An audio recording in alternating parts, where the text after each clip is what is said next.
ಸಾಕಾಣಿಕೆ ಅಂದ್ರೆ ಸಾಕು, ಭರಪೂರ ನೀರು ಬೇಕು, ದೊಡ್ಡ ಜಾಗ ಬೇಕು, ಕನಿಷ್ಠ ಕೃಷಿ ಹೊಂಡಗಳಾದ್ರೂ ಇರಬೇಕು ಅನ್ನೋ ಕಲ್ಪನೆ ಇದೆ. ಆದ್ರೆ ಅಲಂಕಾರಿಕ ಮೀನು ಕೃಷಿಗೆ ಇದರ ಅವಶ್ಯಕತೆ ಇಲ್ಲ. ಇರುವ ಕಡಿಮೆ ಜಾಗದಲ್ಲೇ ಗ್ರಾಮೀಣ ಪ್ರದೇಶದ ಜನರು ಕೂಡ ಅಲಂಕಾರಿಕ ಮೀನು ಕೃಷಿಯನ್ನ ಒಂದು ಲಾಭದಾಯಕ ಉದ್ಯೋಗವನ್ನಾಗಿ ಮಾಡಿಕೊಳ್ಳೋದಕ್ಕೆ ಸಾಕಷ್ಟು ಅವಕಾಶಗಳಿವೆ ಅಂತಾರೆ ತಜ್ಞರು. ಮೀನು ಸಾಕಣೆ ಅಂದ್ರೆ ಸಾಕು, ಕರಾವಳಿ, ಮಲೆನಾಡು, ನದಿ, ನೀರಾವರಿ ಸೌಲಭ್ಯ ಇರುವ ಪ್ರದೇಶಗಳು ಸೂಕ್ತ ಅನ್ನೋದು ಹಲವರ ಅಭಿಪ್ರಾಯ.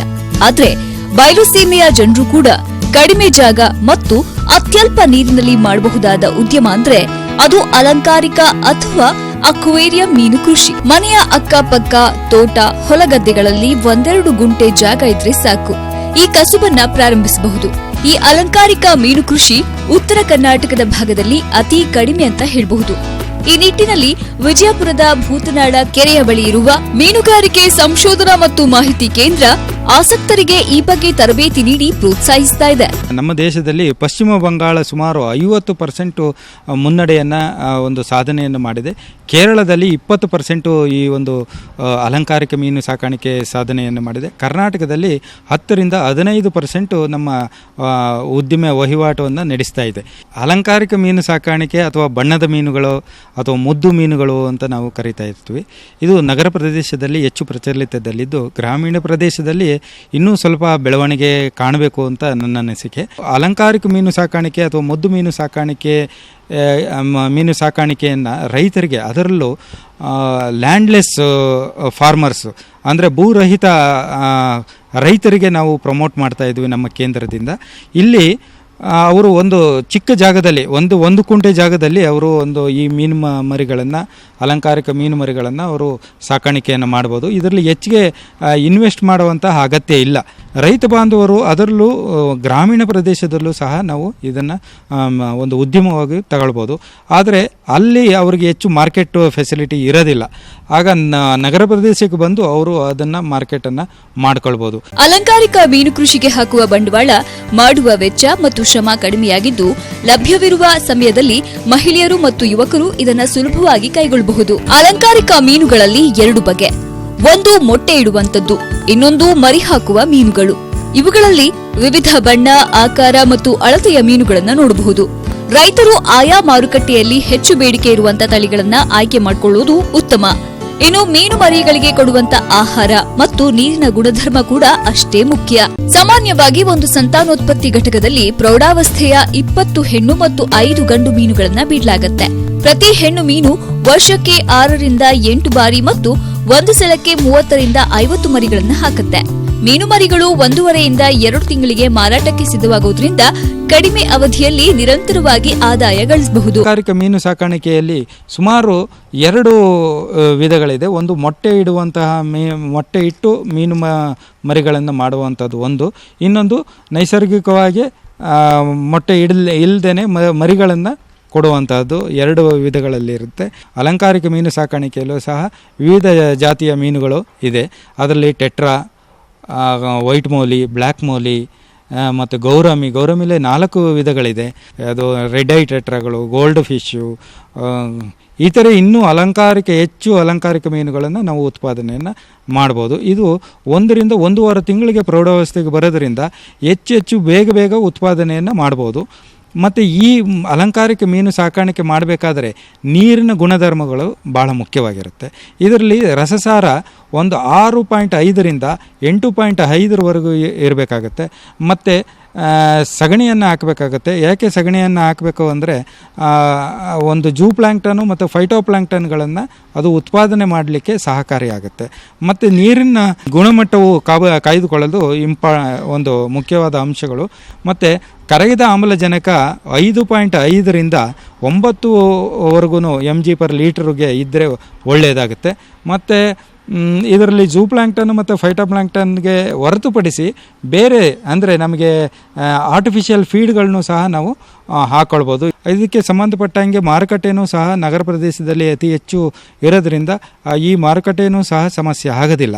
ಈ ಮೀನು ಮರಿಗಳನ್ನು ಸಾಗಾಣಿಕೆ ಮಾಡಬೇಕಾದ್ರೆ ಒಂದು ಪ್ಲಾಸ್ಟಿಕ್ ಕವರ್ನಲ್ಲಿ ಆಕ್ಸಿಜನ್ನ ಒಂದು 50% ಮತ್ತು ನೀರು ಒಂದು 50% ಪ್ರಮಾಣದಲ್ಲಿ ಹಾಕೊಂಡು ನಾವು ನಗರ ಪ್ರದೇಶಕ್ಕೆ ತಂದು ಅಲ್ಲಿ ನಾವು ಮಾರಾಟವನ್ನು ಮಾಡಬಹುದು. ನಮ್ಮ ದೇಶದಲ್ಲಿ ಅಲಂಕಾರಿಕ ಮೀನು ಮರಿ ಉತ್ಪಾದನೆಯಲ್ಲಿ ಪಶ್ಚಿಮ ಬಂಗಾಳ ನಂಬರ್ 1 ಸ್ಥಾನದಲ್ಲಿದೆ. ಕರ್ನಾಟಕದಲ್ಲಿ ಕೇವಲ 10-15% ಇದರ ವಹಿವಾಟಿದ್ದು, ಈ ಉದ್ದಿಮೆ ಹೆಚ್ಚಾಗಿ ಇತರೆ ರಾಜ್ಯಗಳ ಮೇಲೆ ಅವಲಂಬಿತವಾಗಿದೆ. ಹೀಗಾಗಿ ಗ್ರಾಮೀಣ ಪ್ರದೇಶದಲ್ಲಿರೋ ರೈತರು, ಭೂರಹಿತರು ಮತ್ತು ವಿದ್ಯಾವಂತ ಯುವಕ ಯುವತಿಯರು ಇದರ ಲಾಭ ಪಡೆದುಕೊಂಡು ಈ ಉದ್ಯಮವನ್ನ ಲಾಭದಾಯಕವನ್ನಾಗಿ ಮಾಡಿಕೊಳ್ಳೋದಕ್ಕೆ ಸಾಕಷ್ಟು ಅವಕಾಶಗಳಿವೆ. ಇಂದು ತುಂಬಾ ರೈತರು ಏಕಬೆಳೆ ಪದ್ಧತಿಯನ್ನ ಅನುಸರಿಸ್ತಾ ಇದ್ದಾರೆ. ಇದರಲ್ಲಿ ರಿಸ್ಕ್ ಜಾಸ್ತಿ. ಹೀಗಾಗಿ ಇರುವ ಭೂಮಿಯಲ್ಲಿ ಒಂದೇ ಬೆಳೆ ಬೆಳೆದು ಕೈ ಸುಟ್ಕೊಳ್ಳೋದನ್ನ ನೋಡ್ತಾ ಇದ್ದೀವಿ. ರೈತರು ಇಂತಹ ಸಂಕಷ್ಟಗಳಿಂದ ಹೊರಬರಬೇಕಾದ್ರೆ ಮಿಶ್ರ ಬೆಳೆ, ಅಂತರ ಬೆಳೆ, ಬಹುಬೆಳೆಯಂತಹ ಸುಧಾರಿತ ಪದ್ಧತಿಗಳನ್ನ ಅನುಸರಿಸೋದು ಹೆಚ್ಚು ಸೂಕ್ತ. ಹೀಗೆ ಮಿಶ್ರ ಬೆಳೆ ಪದ್ಧತಿ ಅನುಸರಿಸುವ ಮೂಲಕ ಯಶಸ್ಸಿನ ಹಾದಿ ತುಳಿದಿದ್ದಾರೆ ಕಲಬುರಗಿ ಜಿಲ್ಲೆಯ ಪ್ರಗತಿಪರ ರೈತರೊಬ್ಬರು. ಭಾರತ ಕೃಷಿ ಪ್ರಧಾನ ರಾಷ್ಟ್ರ. 65%ಕ್ಕೂ ಹೆಚ್ಚು ಜನ ಕೃಷಿಯ ಮೇಲೆಯೇ ಅವಲಂಬಿತರಾಗಿದ್ದಾರೆ. ಬಹುಸಂಖ್ಯಾತರಿಗೆ ಆಧಾರವಾಗಿರುವ ಈ ಕೃಷಿ ಕ್ಷೇತ್ರ ಸದ್ಯ ಬಿಕ್ಕಟ್ಟಿನ ಸ್ಥಿತಿಯಲ್ಲಿದೆ. ಕೃಷಿ ಲಾಭದಾಯಕ ಅಲ್ಲ ಅನ್ನೋ ಅಭಿಪ್ರಾಯಕ್ಕೆ ಬರ್ತಾ ಇದ್ದಾರೆ ಅದೆಷ್ಟೋ ರೈತರು. ಇದಕ್ಕೆ 10 ಕಾರಣಗಳಿರಬಹುದು. ಆದ್ರೆ ಸುಧಾರಿತ ಪದ್ಧತಿಗಳನ್ನ ಅನುಸರಿಸಿದ್ದೇ ಆದ್ರೆ ಆಗುವ ನಷ್ಟವನ್ನ ಕಡಿಮೆ ಮಾಡಿಕೊಂಡು ಉತ್ತಮ ಜೀವನ ಸಾಗಿಸೋಕೆ ಸಾಧ್ಯ ಇದೆ. ಪ್ರಸ್ತುತ ಹಲವಾರು ರೈತರು ಇದ್ದ ಭೂಮಿಯಲ್ಲಿ ಒಂದೇ ಬೆಳೆ ಬೆಳೆಯೋದನ್ನ ನೋಡ್ತೀವಿ. ಇದರಿಂದ ಲಾಭಕ್ಕಿಂತ ನಷ್ಟವೇ ಹೆಚ್ಚು. ಆದ್ರಿಂದ ರೈತರು ಬಹುಬೆಳೆ, ಮಿಶ್ರ ಬೆಳೆ, ಅಂತರ ಬೆಳೆಯಂತಹ ಪದ್ಧತಿಗಳಿಗೆ ಹೆಚ್ಚಿನ ಒತ್ತನ್ನು ನೀಡಬೇಕು. ಈ ನಿಟ್ಟಿನಲ್ಲಿ ಹಲವಾರು ರೈತರು ಯಶಸ್ವಿಯಾಗಿದ್ದಾರೆ ಕೂಡ. ಅಂತವರಲ್ಲೊಬ್ರು ಕಲಬುರಗಿ ಜಿಲ್ಲೆ ಅಫಜಲ್ಪುರ ತಾಲೂಕಿನ ಹಸರಗುಂಡಗಿ ಗ್ರಾಮದ ಹನುಮಂತಪ್ಪ ಬೆಳಗುಂಪಿ. ಹನುಮಂತಪ್ಪನವರಿಗೆ ಇರೋದು ಸುಮಾರು 7 ಎಕರೆ ನೀರಾವರಿ ಜಮೀನು. ಕಳೆದ 1 ದಶಕದಿಂದ ಮಿಶ್ರ ಬೆಳೆ ಪದ್ಧತಿಯನ್ನ ಅನುಸರಿಸಿ ಕೃಷಿ ಮಾಡ್ತಾ ಇರೋ ಇವರು ಸಾವಯವ ಕೃಷಿಕರೂ ಹೌದು. ವಿವಿಧ ಹಣ್ಣು, ತರಕಾರಿ ಮತ್ತು ದವಸ ಧಾನ್ಯಗಳ ಜೊತೆಗೆ ಜೇನು ಸಾಕಾಣಿಕೆಯಿಂದಲೂ ಉಪ ಆದಾಯ ಗಳಿಸ್ತಾ ಇದ್ದಾರೆ. ಶತಾವರಿ ಅನ್ನೋ ಹೊಸ ಔಷಧಿ ಬೆಳೆಗೆ ಮೊದಲ ಬಾರಿ ಕೈ ಹಾಕಿರೋ ಹನುಮಂತಪ್ಪ ಬರುವ ದಿನಗಳಲ್ಲಿ ಉತ್ತಮ ಆದಾಯವನ್ನ ನಿರೀಕ್ಷೆ ಮಾಡ್ತಾ ಇದ್ದಾರೆ. ನಾವು ಈ 7 ಎಕರೆಯಲ್ಲಿ ಒಟ್ಟು 4 ಎಕರೆ ನಾವು ಹಾರ್ಟಿಕಲ್ಚರ್ ಆಗಿ ಮಿಕ್ಸ್ ಇಟ್ಟಿವಿ ತೋಟಗಾರಿಕೆ ಬೆಳೆಗಳಿಗೆ. ನಾನು 2 ಎಕರೆಯಲ್ಲಿ ಒಂದು 900 ಪಪ್ಪಾಯಿ, ಒಂದು 2000 ಶತಾವರಿ ಮತ್ತು ಉಳ್ಳಾಗಡ್ಡಿ, ಬೀಜದ ಸಲುವಾಗಿ ಉಳ್ಳಾಗಡ್ಡಿ ಮತ್ತು ಈ ಕಡಲೆ. ಶತಾವರಿ ಮೇನ್ ಕ್ರಾಪು ನನಗೆ ಈಗ 2 ಎಕರೆಯಲ್ಲಿ ಒಂದು 2000 ಶತಾವರಿ ಇದೆ. ಆ ಶತಾವರಿ ಒಂದು ಗಿಡಕ್ಕೆ 5 kg 50 ರೂಪಾಯಿದಂಗೆ ಮಾರ್ತದೆ ನಮಗೆ. ಸೊ ಅದು ಸುಮಾರು ನನಗೆ ಒಂದು 4 ಲಕ್ಷ ಉತ್ಪನ್ನ ಅದರ ಮೇನ್ ಕ್ರಾಪ್ಲಿಂದ ಬರ್ತದೆ. ಇನ್ನು ಈ ಒಂದು ಇದ್ರಲಿಂದ ಅಂತರ್ ಬೇಸಾಯ ಮಾಡೋದ್ರೆ ಪಪ್ಪಾಯಿ 900 ಹಚ್ಚಿದ್ದೀನಿ. 800 ಪಪ್ಪಾಯಿ ಬಂದ್ರು ಅಟ್ಲೀಸ್ಟ್ ಒಂದು ಗಿಡ 300 ರೂಪಾಯಿ ಕೊಟ್ಟರು 2,40,000 ರೂಪಾಯಿ ನನಗೆ ಪಪ್ಪಾಯಿ ಒಂದು ಇನ್ಕಮ್ ಬರ್ತದೆ. ಮತ್ತು ಕಡಲೆದೊಂದು ಏನೂ ಇಲ್ಲ ಅಂದ್ರೆ ಒಂದು 8-10 ಸಾವಿರ ಬರುತ್ತೆ. ಮತ್ತು ನಂದೇ ಸಾವಯವ ಒಂದು ಉಳ್ಳಾಗಡ್ಡಿ ಬೀಜವನ್ನು ನಾನೇ ತಯಾರು ಮಾಡ್ಕೊತಿದ್ದೀನಿ. ಮತ್ತು ನಾವು 10 ವರ್ಷದಿಂದ ಏನು ತೋಟಗಾರಿಕೆ ಬೆಳೆಯಲ್ಲಿ ಇಳಿದಿದ್ದೀವಿ ಕಂಪ್ಲೀಟ್ ಸಾವಯವದಲ್ಲಿ, ಅದು ಈ ವರ್ಷ ಮತ್ತೆ ನಾನು ಅದರಲ್ಲಿ ಅಂತರ್ ಬೇಸಾಯವಾಗಿ ಗೋಧಿ ಬೆಳೀತಾ ಇದ್ದೀನಿ. ಸೊ ಇನ್ನೊಂದು ಈಗ ಇದರಲ್ಲೇ ಅಂತರ್ ಬೇಸಾಯವಾಗಿ ಜೇನು ಸಾಕಾಣಿಕೆ ಶುರು ಮಾಡಿದ್ದೀವಿ. ಜೇನು ಸಾಕಾಣಿಕೆ ಸುಮಾರು ನಾವು ಒಂದು 18 ಪೆಟ್ಟಿಗೆಗಳು ಇಟ್ಟಿದ್ದೀವಿ. ಈಗ ನಮ್ಮ ಜೇನು ಮಾರೋದು 600 ರೂಪಾಯಿ, ಒಂದು 50-60 ಸಾವಿರ ರೂಪಾಯಿ ಅದರದ್ದು ಲಾಭ ಬರುವಂಥದ್ದು ಒಂದು ಮಾಡ್ಕೊಂಡಿದ್ದೀವಿ. ಸೊ ಇದು ಒಂದು ಅಂತರ ಬೇಸಾಯದಲ್ಲಿ ಮಾಡೋಕ್ಕೆ, ಒಂದು ತೋಟಗಾರಿಕೆ ಬೆಳೆಯಲ್ಲಿ ಅಂತರ ಬೇಸಾಯ ಮಾಡಿ ರೈತರು ಹೆಚ್ಚಿನ ಒಂದು ಲಾಭ ಪಡೀಲಿಕ್ಕೆ ಇವ ದಾರಿಗಳು ನಮಗೆ ಕಾಣ್ಕೊಂಡು. ಈಗಾಗಲೇ ಹೇಳಿದ ಹಾಗೆ ಹನುಮಂತಪ್ಪನವರದು ಸಾವಯವ ಕೃಷಿ. ಕಳೆದ ಹಲವು ವರ್ಷಗಳಿಂದ ರಾಸಾಯನಿಕ ಮುಕ್ತ ಕೃಷಿಯಲ್ಲಿ ತಮ್ಮನ್ನು ತಾವು ತೊಡಗಿಸಿಕೊಂಡಿದ್ದಾರೆ. ಜೀವಾಮೃತ, ಬೀಜಾಮೃತ, ಪಂಚಗವ್ಯ ಇತ್ಯಾದಿ ಸಾವಯವ ಗೊಬ್ಬರಗಳ ಮೂಲಕ ಪೋಷಕಾಂಶಗಳನ್ನು ಪೂರೈಸಲಾಗ್ತಿದೆ. ನೀಮಾಸ್ತ್ರ, ಬ್ರಹ್ಮಾಸ್ತ್ರಗಳೇ ಕೀಟ ರೋಗಗಳಿಗೆ ಮದ್ದು ಅಂತಾರೆ ಹನುಮಂತಪ್ಪ. ಈ ಸಾವಯವಕ್ಕೆ ಏನೇನು ಮಾಡ್ತಾ ಇದೀವಿ ಅಂದರೆ ನಾವು ಜೀವಾಮೃತ, ಪಂಚಗವ್ಯ ಇದು ನಾವು ನ್ಯೂಟ್ರೆಂಟ್ ಆಗಿ, ಮತ್ತು ಇನ್ನೊಂದು ನಾವು ತಯಾರು ಮಾಡ್ಕೋತಿದ್ದೀವಿ ಡಿಕಂಪೋಸರ್ನಲ್ಲಿ ಈ ನಮ್ಮ ಸಾಸಿವೆ, ಮೆಕ್ಕೆಜೋಳದ ಜೊತೆಗೆ ಇನ್ನೂ ಒಂದು 5-6 ಧಾನ್ಯಗಳನ್ನು ಕಲಸಿ ಡಿಕಂಪೋಸರ್ನಲ್ಲಿ ಹಾಕ್ತದೆ. ಅದು ನ್ಯೂಟ್ರೆಂಟ್ ಆಗೈತೆ ಇರೋದು. ಕ್ಯಾಲ್ಸಿಯಮ್ಮು, ಸಲ್ಫರು ಎಲ್ಲ ಅದರಲ್ಲಿ ಸಿಗ್ತದೆ. ಅದನ್ನೇ ನಾವು ಬೆಳೆಗಳನ್ನು ಕೊಟ್ಟು ಸಾವಯವದಲ್ಲಿ ತರ್ತಾಯಿದ್ದೀವಿ.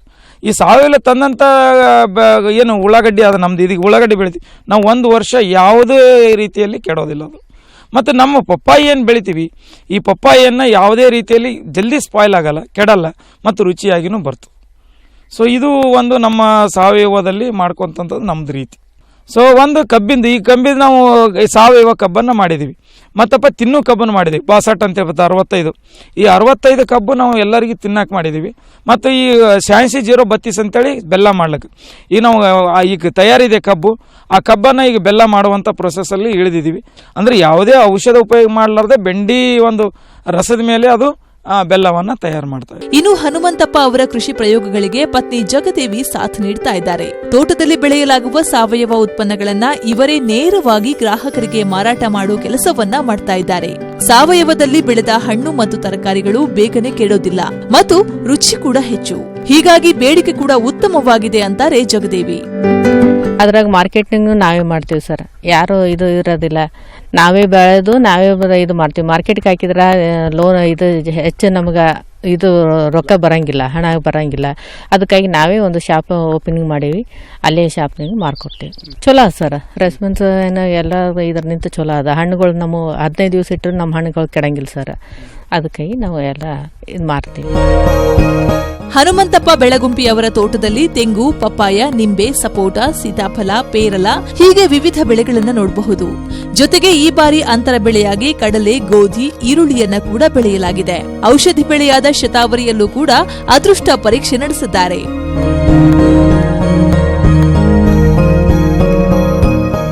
ಇವರ ಇನ್ನೊಂದು ವಿಶೇಷತೆ ಅಂದ್ರೆ ಆಧುನಿಕ ವಿಧಾನಗಳನ್ನ ಅನುಸರಿಸಿ ಕೃಷಿ ಮಾಡ್ತಾ ಇರೋದು. ಪ್ಲಾಸ್ಟಿಕ್ ಮಲ್ಚಿಂಗ್, ಹನಿ ನೀರಾವರಿ, ರಸಾವರಿಯಂತಹ ಪದ್ಧತಿಗಳನ್ನ ರೈತರು ಅಳವಡಿಸಿಕೊಂಡಿದ್ದಾರೆ.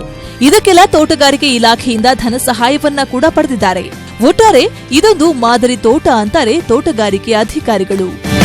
ಮೊದಲನೇದಾಗಿ ಸಾವಯವ ಒಂದು ರೈತರು ಇವರು ಸಾವಯವ ಪದ್ಧತಿಯಲ್ಲಿ ತಮ್ಮ ಜಮೀನನ್ನು ನಿರ್ವಹಣೆ ಮಾಡಿಕೊಂಡು ತೋಟಗಾರಿಕೆ ಬೆಳೆಯನ್ನು ಬೆಳೀತಾ ಇದ್ದಾರೆ. ಮಿಶ್ರ ಪದ್ಧತಿಯಲ್ಲಿ ತೋಟಗಾರಿಕೆಯನ್ನು ಬೆಳೆಯನ್ನು ಬೆಳೆದು ಯಾವುದೇ ಜಮೀನು ವೇಸ್ಟ್ ಆಗದಂಗೆ ಕೆನೋಪಿ ಮ್ಯಾನೇಜ್ಮೆಂಟು ಒಂದು ಹೈಟಿಗೆ ತಕ್ಕಂತೆ ವಿವಿಧ ವಿನ್ಯಾಸದಲ್ಲಿ ತೋಟಗಾರಿಕೆ ಬೆಳೆಗಳನ್ನು ಅಳವಡಿಸಿಕೊಂಡು ಆಯಾ ಸಂದರ್ಭಕ್ಕೆ ತಕ್ಕಂಗೆ ಸೀಸನ್ ವೈಜ್ ಒಂದು ಹಣ್ಣುಗಳನ್ನು ಬೆಳೀತಾ ಇದ್ದಾರೆ. ಮೇನ್ ಇಲ್ಲಿ ಸತಾವರಿ ಅಂತೇಳಿ ಮೆಡಿಸಿನಲ್ ಆಸ್ಪರಾಗಸ್ ಅಂತ ಹೇಳ್ತೀವಿ, ಸತಾವರಿ ಬೆಳೆಯನ್ನು. ಈ ಬೆಳೆಯನ್ನು ಬೆಳ್ಕೊಂಡು ಇದರಲ್ಲಿ ಮಧ್ಯದಲ್ಲಿ ಒಂದು ಪ್ಲಾಸ್ಟಿಕ್ ಮಲ್ಚಿಂಗನ್ನು ಅಳವಡಿಸಿಕೊಂಡು ಪಪ್ಪಾಯ ಬೆಳೆ ಕೂಡ 1 ಎಕರೆದಲ್ಲಿ ಮಾಡ್ಕೊಂಡಿದ್ದಾರೆ. ತೋಟಗಾರಿಕೆ ಇಲಾಖೆಯಿಂದ ಇವರು ಹನಿ ನೀರಾವರಿ ಪದ್ಧತಿಗೆ ಇಲ್ಲಿ ಅಳವಡಿಸಿಕೊಂಡು ಅದಕ್ಕೆ ಸ್ವಲ್ಪ ಆರ್ಥಿಕ ಸಹಾಯಧನವನ್ನು ಕೂಡ ಪಡೆದಿರ್ತಾರೆ. ಅದೇ ರೀತಿ ಪ್ಲಾಸ್ಟಿಕ್ ಮಲ್ಚಿಂಗ್ ಅಳವಡಿಕೆ ಕೂಡ ಆರ್ಥಿಕ ಸಹಾಯಧನವನ್ನು ನಾವು ನೀಡ್ತಾ ಇದ್ದೀವಿ. ಈ ತೋಟದಲ್ಲಿ ವೈಶಿಷ್ಟ್ಯತೆ ಏನೆಂದರೆ ಇವರು ಸಂಪೂರ್ಣ ಆರ್ಗ್ಯಾನಿಕ್ ಅಂದರೆ ನಾವು ಸಾವಯವ ಪದ್ಧತಿಯಲ್ಲಿ ಬೆಳೆ ಬೆಳೆದಿರ್ತಾರೆ. ಅದಲ್ಲದೆ ಇವರು ಜೇನು ಕೃಷಿ ಕೂಡ ಮಾಡಿರುತ್ತಾರೆ. ಪಂಚಗವ್ಯ ಮತ್ತು ಜೀವಾಮೃತವನ್ನು ಉಪಯೋಗ ಮಾಡಿ ಇದೆಲ್ಲ ರಸಾವರಿ ಪದ್ಧತಿಯಲ್ಲಿ ಇದು ಬೆಳೆಯನ್ನು ಬೆಳೆದಿದ್ದು ತುಂಬ ಆದಾಯ ತಂದಿರುತ್ತದೆ ಅವರಿಗೆ. ಮಿಶ್ರ ಬೆಳೆ ಪದ್ಧತಿಯಲ್ಲಿ ವೈಜ್ಞಾನಿಕ ವಿಧಾನಗಳನ್ನು ಅನುಸರಿಸುವುದು ಮುಖ್ಯವಾದ ಅಂಶ. ವಾರ್ಷಿಕ, ಬಹುವಾರ್ಷಿಕ ಬೆಳೆಗಳ ಜೊತೆಗೆ ಅಲ್ಪಾವಧಿ ಬೆಳೆಗಳನ್ನ ಬೆಳಿಬೇಕಾಗುತ್ತೆ. ಇದರಿಂದ ಮಾರುಕಟ್ಟೆ ದರದಲ್ಲಾಗುವ ಏರುಪೇರಿನಿಂದ ತಪ್ಪಿಸಿಕೊಳ್ಳುವುದರ ಜೊತೆಗೆ ನಿರಂತರವಾಗಿ ಆದಾಯ ಪಡೆಯೋಕೆ ಸಾಧ್ಯ ಆಗುತ್ತೆ ಅಂತಾರೆ ಅಫ್ಸಲ್ಪುರದ ಸಹಾಯಕ ತೋಟಗಾರಿಕಾ ಅಧಿಕಾರಿ ಇಮ್ರಾನ್ ಪಟೇಲ್. ಅವರು ನಮ್ಮ ಸಾವಯವ ರೈತರಿದ್ದಾರೆ. ಅವರು ತರಹದ ಹಣ್ಣು ಬೆಳೆಗಳನ್ನು ಹಾಕೊಂಡಿದ್ದಾರೆ. ಅದರಲ್ಲಿ ಅವರಿಗೆ ಲಾಭದಾಯಕ, ಅದರ ಜೊತೆಗೆ ಅವರು ಕೃಷಿ ಬೆಳೆಗಳನ್ನು ಕೂಡ ಹಾಕೊಂಡಿದ್ದಾರೆ. ಅವರು ಅದರಲ್ಲಿ ಅವರಿಗೆ ಹಂತವಾಗಿ ಅವರಿಗೆ ಆದಾಯ ಸಿಗುತ್ತೆ. ಒಟ್ಟಾರೆ ಹನುಮಂತಪ್ಪ ಒಂದೇ ಬೆಳೆಗೆ ಜೋತು ಬೀಳದೆ ಇರುವ ಜಮೀನಿನಲ್ಲಿ 10 ಬೆಳೆ ಬೆಳೆಯೋದ್ರ ಜೊತೆಗೆ ಆಧುನಿಕ ಮತ್ತು ರಾಸಾಯನಿಕ ಮುಕ್ತ ಕೃಷಿಗೆ ಆದ್ಯತೆ ನೀಡಿ ಕಡಿಮೆ ಖರ್ಚಿನಲ್ಲೇ ಉತ್ತಮ ಆದಾಯ ಗಳಿಸುವಲ್ಲಿ ಯಶಸ್ವಿಯಾಗಿದ್ದಾರೆ. ಇವರ ಕೃಷಿ ಮತ್ತೊಬ್ಬರಿಗೆ ಮಾದರಿಯಾಗಲಿ ಅನ್ನೋದೇ ನಮ್ಮ ಆಶಯ. ಒಂದೇ ಬೆಳೆ ಹಾಕೋದ್ರಿಂದ ಆದಾಯ ಕಡಿಮೆ, ಖರ್ಚು ಹೆಚ್ಚು. ಆದರೆ ಒಂದೇ ಕಡೆ ಬೇರೆ ಬೇರೆ ಬಹುಬೆಳೆ ಪದ್ಧತಿ ಅನುಸರಿಸಿರೋದ್ರಿಂದಾಗಿ ಹೆಚ್ಚು ಲಾಭ ಇದೆ ಅನ್ನೋದನ್ನು ಹನುಮಂತಪ್ಪ ಬೆಳಗುಂಪಿ ಅವರು ಸಾಬೀತು ಮಾಡಿ ತೋರಿಸಿದ್ದಾರೆ. ಒಂದೇ ಕಡೆ 5ಕ್ಕೂ ಹೆಚ್ಚು ಬೆಳೆಗಳನ್ನು ಹಾಕುವ ಮೂಲಕ ಲಕ್ಷಾಂತರ ರೂಪಾಯಿ ಆದಾಯ ಗಳಿಸುವ ನಿರೀಕ್ಷೆ ಹುಟ್ಟಿಸಿದ್ದಾರೆ. ಕ್ಯಾಮರಾಮನ್ ವಿಜಯ್ ಕುಮಾರ್ ಗಾಜ್ ಜೊತೆ ಶಿವರಾಮ ಸಂಡೆ, ನ್ಯೂಸ್ 18 ಕನ್ನಡ, ಕಲಬುರಗಿ. ರೇಷ್ಮೆ ಕೃಷಿ ಲಾಭದಾಯಕ ಕಸುಬು ಅನ್ನೋದ್ರಲ್ಲಿ 2 ಮಾತಿಲ್ಲ.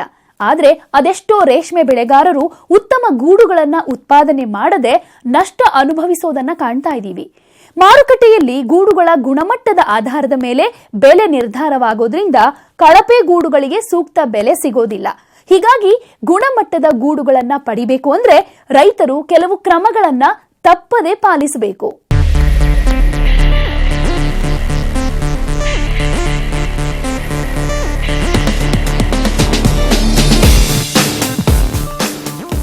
ರೇಷ್ಮೆ ಕೃಷಿಯಲ್ಲಿ ಉತ್ತಮ ಗೂಡಿನ ಇಳುವರಿ ಮತ್ತು ಗುಣಮಟ್ಟದ ಗೂಡುಗಳನ್ನು ಪಡಿಬೇಕಾದ್ರೆ ಪ್ರಾಥಮಿಕ ಹಂತದಲ್ಲಿ ಹಿಪ್ಪುನೇರಳೆ ತೋಟದ ನಿರ್ವಹಣೆ ಬಹುಮುಖ್ಯ. ತೋಟದಲ್ಲಿ ಕಡ್ಡಿ ಕಟಾವಾದ 40ರಿಂದ 45 ದಿನಗಳ ನಂತರವೇ ಚಾಕಿಯನ್ನ ಕಟ್ಟಬೇಕು ಅಥವಾ ರೈತರು ಚಾಕಿಯನ್ನ ತರಬೇಕು.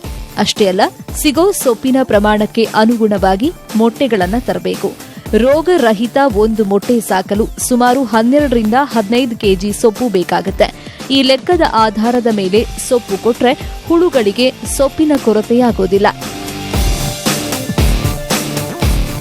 ಎರಡನೇ ಅಂಶ ಅಂದ್ರೆ ಪ್ರತ್ಯೇಕವಾದ ಹುಳು ಸಾಕಾಣಿಕೆ ಮನೆಯನ್ನ ಹೊಂದಿರಬೇಕು. ಇದರಿಂದ ಹುಳು ಸಾಕಾಣಿಕೆಗೆ ವಿಸ್ತಾರವಾದ ಜಾಗ ದೊರಕಿದಂತಾಗುತ್ತೆ ಮತ್ತು ಸೋಂಕು ನಿವಾರಣೆ ಮಾಡಲು ಅನುಕೂಲವಾಗುತ್ತೆ. ವೈಜ್ಞಾನಿಕ ಸೋಂಕು ನಿವಾರಣೆ ಉತ್ತಮ ಗೂಡು ಉತ್ಪಾದನೆಯಲ್ಲಿ ಬಹಳ ಪ್ರಾಮುಖ್ಯತೆ ವಹಿಸುತ್ತೆ. ಬೆಳೆ ಪ್ರಾರಂಭಿಸೋದಕ್ಕೆ ಮುಂಚೆ ಅಂದ್ರೆ ಚಾಕಿ ಹುಳು ತರೋ 2 ದಿನ ಮೊದಲು ಕಡ್ಡಾಯವಾಗಿ ಸೋಂಕು ನಿವಾರಣೆ ಮಾಡಬೇಕು. 1 ಚದರ ಮೀಟರ್ಗೆ 2 ಲೀಟರ್ ಸಿದ್ಧಪಡಿಸಿದ ಸೋಂಕು ನಿವಾರಕ ದ್ರಾವಕವನ್ನ ಸಿಂಪರಣೆ ಮಾಡಬೇಕು. ಸೋಂಕು ನಿವಾರಣೆಯನ್ನ ಮನೆ ಒಳಗೆ ಹೊರಗೆ ಹಾಗೂ ಸಲಕರಣೆಗಳು ಸರಿಯಾಗಿ ತೋಯೋ ಹಾಗೆ ಸಿಂಪರಣೆ ಮಾಡಬೇಕು. ಈ ಸೋಂಕು ನಿವಾರಣೆಯನ್ನ ಪವರ್ ಸ್ಪ್ರೇಯರ್ನಿಂದ ಕೈಗೊಂಡ್ರೆ ಉತ್ತಮ. ರೋಗರಹಿತ ಮೊಟ್ಟೆ ಅಥವಾ ರೋಗರಹಿತ ಚಾಕಿ ಹುಳುಗಳನ್ನ ತರೋದು ಗುಣಮಟ್ಟದ ಗೂಡು ಉತ್ಪಾದನೆಯಲ್ಲಿ ಇನ್ನೊಂದು ಮುಖ್ಯ ಅಂಶ. ಈ ಸಂದರ್ಭದಲ್ಲಿ ರೈತರು 2ನೇ ಜ್ವರಕ್ಕೆ ಕುಳಿತ ಚಾಕಿ ಹುಳುಗಳನ್ನ ತರಬೇಕು. ಸ್ವಂತ ಚಾಕಿ ಕಟ್ಟೋದೇ ಆದಲ್ಲಿ ಮನೆಯಲ್ಲಿ 27ರಿಂದ 28 ಡಿಗ್ರಿ ಸೆಂಟಿಗ್ರೇಡ್ ಉಷ್ಣಾಂಶ ಹಾಗೂ 70% 80% ಶೈತ್ಯಾಂಶ ಇದ್ದರೆ ಉತ್ತಮವಾಗಿ ಚಾಕಿ ಸಾಕಾಣಿಕೆ ಮಾಡಬಹುದು. ದೊಡ್ಡ ಹುಳು ಸಾಕಾಣಿಕೆ ಮನೆಯಲ್ಲಿ 25ರಿಂದ 26 ಡಿಗ್ರಿ ಸೆಂಟಿಗ್ರೇಡ್ ಉಷ್ಣಾಂಶ ಹಾಗೂ 60% 65% ಶೈತ್ಯಾಂಶ ಇದ್ದರೆ ಒಳ್ಳೆ ಗೂಡಿನ ಇಳುವರಿಯನ್ನ ಪಡೆಯಬಹುದು. ಹುಳು ಸಾಕಾಣಿಕೆ ಕ್ರಮಕ್ಕೆ ಬಂದಾಗ ರೆಂಬೆ ಪದ್ಧತಿ ಅನುಸರಿಸೋದು ಉತ್ತಮ. ಇದರಿಂದ ರೋಗಕ್ಕೆ ತುತ್ತಾಗೋ ಸಾಧ್ಯತೆಯನ್ನ ಗಮನಾರ್ಹವಾಗಿ ಕಡಿಮೆ ಮಾಡಬಹುದು. ಮಿಶ್ರ ತಳಿಗಳಾದ್ರೆ 100 ಮೊಟ್ಟೆ ಹುಳು ಸಾಕಾಣಿಕೆಗೆ ಸುಮಾರು 800ರಿಂದ 900 ಚದರ ಅಡಿ ಹಾಗೂ ಬಯೋಟ್ಲೈನ್ಗೆ 1000ರಿಂದ 1100 ಚದರ ಅಡಿ ವಿಸ್ತೀರ್ಣ ಕೊಟ್ರೆ ತುಂಬಾ ಒಳ್ಳೆಯದು. ರೇಷ್ಮೆ ಕೃಷಿಯಲ್ಲಿ ಊಜಿನೊಣ ನಿಯಂತ್ರಣ ಕೂಡ ಬಹುಮುಖ್ಯವಾದುದು. 2ನೇ ಹಂತ ದಾಟಿದ ನಂತರ ಸಮಗ್ರ ಊಜಿ ನಿಯಂತ್ರಣ ಕ್ರಮಗಳನ್ನು ಅನುಸರಿಸಬೇಕು. ಚಂದ್ರಿಕೆಗಳಿಗೆ ಹುಳುಗಳನ್ನ ತೆಳುವಾಗಿ ಹಾಕಬೇಕು. ಅಗತ್ಯಕ್ಕಿಂತ ಹೆಚ್ಚಾದರೆ ಗಂಟು ಗೂಡುಗಳಾಗುತ್ತವೆ. ಪ್ರತಿ ಬಿದಿರಿನ ಚಂದ್ರಿಕೆಗೆ 700ರಿಂದ 800 ಹುಳಗಳನ್ನ ಬಿಡಬೇಕು. ಪ್ಲಾಸ್ಟಿಕ್ ಚಂದ್ರಿಕೆ ಉಪಯೋಗಿಸೋದು ಸೂಕ್ತ. ಹುಳು ಹಾಕಿದ ಚಂದ್ರಿಕೆಗಳನ್ನ ಬಿಸಿಲಿಗೆ ಇಡಬಾರದು. ಗಾಳಿ ಬೆಳಕು ಇರುವಂತ ಪ್ರತ್ಯೇಕ ಕೊಠಡಿಗಳಲ್ಲಿ ಇಡಬೇಕು. ಈ ಕೊಠಡಿಯ ಉಷ್ಣಾಂಶ 25ರಿಂದ 26 ಡಿಗ್ರಿ ಸೆಲ್ಸಿಯಸ್ ಇದ್ದು ಶೈತ್ಯಾಂಶ 60ರಿಂದ 65% ಇರಬೇಕು. ಗೂಡುಗಳನ್ನ ಬೇಸಿಗೆ ಹಾಗೂ ಮಳೆಗಾಲದಲ್ಲಿ 5ನೇ ದಿನಕ್ಕೆ ಮತ್ತು ಚಳಿಗಾಲದಲ್ಲಿ 6ನೇ ದಿನಕ್ಕೆ ಬಿಡಿಸಬೇಕು. ಹೀಗೆ ಗೂಡುಗಳನ್ನ ಬಿಡಿಸುವಾಗ ಜೆಲ್ಲಿ, ಗಂಟು, ತೆಳುವಾದ ಮತ್ತು ಮಲಮೂತ್ರ ವಿಸರ್ಜಿತ ಗೂಡುಗಳನ್ನ ಪ್ರತ್ಯೇಕಿಸಬೇಕು. ಬಿಡಿಸಿದ ಗುಣಮಟ್ಟದ ಗೂಡುಗಳನ್ನು ಗಾಳಿಯಾಡೋ ಸ್ವಚ್ಛವಾದ ಸ್ಥಳದಲ್ಲಿ ತೆಳುವಾಗಿ ಹರಡಬೇಕು. ಮಾರುಕಟ್ಟೆಗೆ ಗೂಡು ಸಾಕಾಣಿಕೆ ಮಾಡುವಾಗ ಪ್ಲಾಸ್ಟಿಕ್ ಚೀಲ ಉಪಯೋಗಿಸದೆ ಗೋಣಿ ಚೀಲಗಳಲ್ಲಿ ತುಂಬಿ ಮಾರುಕಟ್ಟೆಗೆ ತಗೊಂಡು ಹೋಗೋದು ಉತ್ತಮ. ಹೀಗೆ ರೈತರು ರೇಷ್ಮೆ ಕೃಷಿಯಲ್ಲಿ ವೈಜ್ಞಾನಿಕ ಕ್ರಮಗಳನ್ನು ಅನುಸರಿಸೋದ್ರಿಂದ ಗುಣಮಟ್ಟದ ಗೂಡುಗಳೊಂದಿಗೆ ಹೆಚ್ಚು ಇಳುವರಿ ಮತ್ತು ಆದಾಯವನ್ನ ಪಡೆಯಬಹುದು. ರೈತ ಬಾಂಧವರೇ, ಇಂದಿನ ಅನ್ನದಾತ ಕಾರ್ಯಕ್ರಮವನ್ನ ಇಲ್ಲಿಗೆ ಮುಕ್ತಾಯಗೊಳಿಸ್ತಾ ಇದ್ದೀವಿ. ಮತ್ತಷ್ಟು ಮಾಹಿತಿಗಳ ಜೊತೆ ನಾಳೆಯ ಅನ್ನದಾತ ಕಾರ್ಯಕ್ರಮದಲ್ಲಿ ಭೇಟಿಯಾಗೋಣ. ನೋಡ್ತಾ ಇರಿ News 18 ಕನ್ನಡ. ಜಾಲ ನಮ್ಮದು, ಬಲ ನಿಮ್ಮದು.